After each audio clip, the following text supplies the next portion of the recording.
સુરત શહેરના એક યુવકે રોડ પરથી મળેલી 4 લાખની કિંમતની સોનાની લકી પરત કરીને પ્રામાણિકતાનું એક ઉત્તમ ઉદાહરણ પૂરું પાડ્યું હતું. પ્રામાણિકતાનું ઉત્તમ ઉદાહરણ આપનાર શહેરના ડાયમંડ વર્કર યુનિયનના પૂર્વ પ્રમુખ દિવ્યાંગ માંગુકિયા છે. તેમણે પોતાની પ્રામાણિકતા અને ઉમદા કાર્યથી સમાજમાં એક સકારાત્મક સંદેશ આપ્યો. તેમની આ ઈમાનદારી બદલ ડાયમંડ વર્કર યુનિયનની ટીમે રૂબરૂ મુલાકાત લઈને તેમનું સન્માન કર્યું હતું. દિવ્યાંગ માંગુકિયાને શહેરના પૂણા ગામ વિસ્તારમાં આવેલી શારદા વિદ્યાલયની સામેના રસ્તા પરથી એક સોનાની લકી મળી આવી હતી અને આ લકીની બજાર કિંમત આશરે 4 લાખ રૂપિયા જેટલી આંકવામાં આવી રહી છે. દિવ્યાંગ ભાઈએ પોતાની ઉમદા સંસ્કારિતાનો પરિચય આપીને લકીના મૂળ માલિકને શોધી કાઢવાનું પ્રામાણિક અભિયાન શરૂ કર્યું. તેમણે તુરંત જ જે દુકાન પાસેથી લકી મળી હતી ત્યાંના સંચાલકને જાણ કરીને આ અંગે માહિતી આપી હતી અને કોઈ વ્યક્તિ શોધતા આવે તો સંપર્ક કરવા માટે જણાવ્યું હતું. તેમણે યોગ્ય માહિતી અને ખાતરી કર્યા બાદ વસ્તુ પરત કરવા માટે જણાવ્યું હતું. તો બીજી તરફ જેની લકી ખોવાઈ હતી તે અશ્વિન કિકાણી પણ પોતાની કિંમતી વસ્તુની શોધમાં નીકળ્યા હતા. તેઓ શારદા વિદ્યાલયની સામે આવેલી તે દુકાન પર પહોંચ્યા જ્યાં તેમણે પૂછપરછ કરી હતી અને સોનાની લકી અશ્વિન કિકાણીને પરત કરીને પ્રામાણિકતાની મિસાલ આપી હતી. જી, તમારું નામ? મારું નામ કિકાણી અશ્વિન કુમાર મગનભાઈ છે. હું અહીંયા સુરતમાં રહું છું.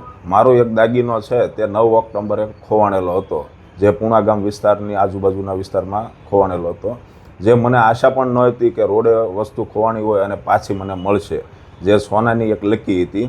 તો આ વસ્તુ છે તે મને અમારા એક મિત્ર દ્વારા છે તે કહેવામાં આવ્યું કે ભાઈ તમારો એક દાગીનો એક ભાઈને મળેલો છે.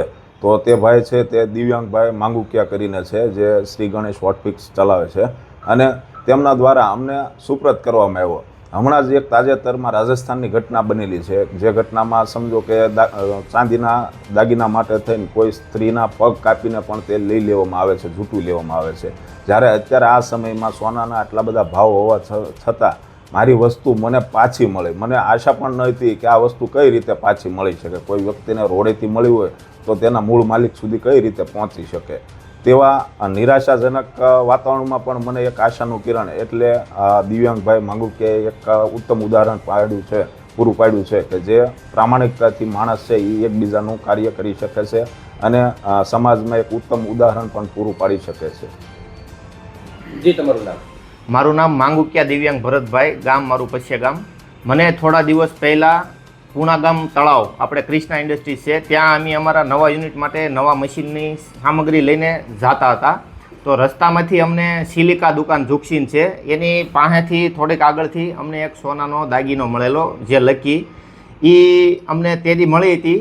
તો વળતે દિવસે સવારે ત્યારે તો બહુ મોડું થઈ ગયું, તો 11 સાડા 11 થઈ ગયા હતા. પછી જે દુકાન પાસેથી મળે એ દુકાનના તમામ માલિકને મેં જાણ કરી કે તમારે અહીંયા કોઈ ગ્રાહક આવતા હોય તો મને જાણ કરજો, કેમ કે કોઈનો સામાન અટવાતો હોય, જોખમ અટવાતું હોય. એટલે એ લોકોને પહેલાં ખબર ન રહી કે શું કહેવા માગે છે.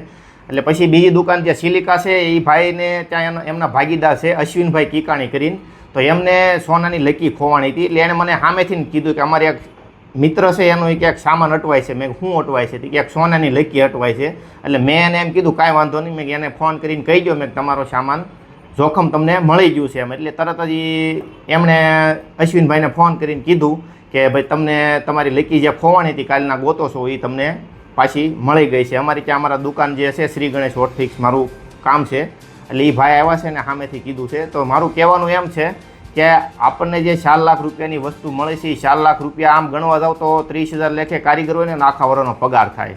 પરંતુ કહેવાનું એમ છે કે 4 લાખ રૂપિયા મારી પાસે રહેવાના નથી, 6 મહિના વરદી જ રહેવાના છે. 6 મહિના વરદી મને હરખમાં રાખશે, પણ એ વરદી પછી મારા ગમે ત્યાં ક્યાંક વહી જાય. એ લોકો સમજવા મળે ને કે ભાઈ આપણી વસ્તુ નથી ને આપણી કોઈ દી થવાની નથી. જેની વસ્તુ છે ને એને પરત આપવામાં જ ભગવાનની કૃપા છે. એટલે એ જે સમજતા થઈ જાય માણસો, એટલું મારે લોકોનું કહેવું છે.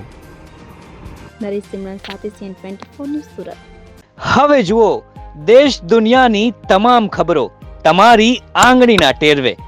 ઉઠાવો મોબાઈલ અને Google Play Store પરથી ડાઉનલોડ કરો અમારી CN24 ન્યૂઝ મોબાઈલ એપ.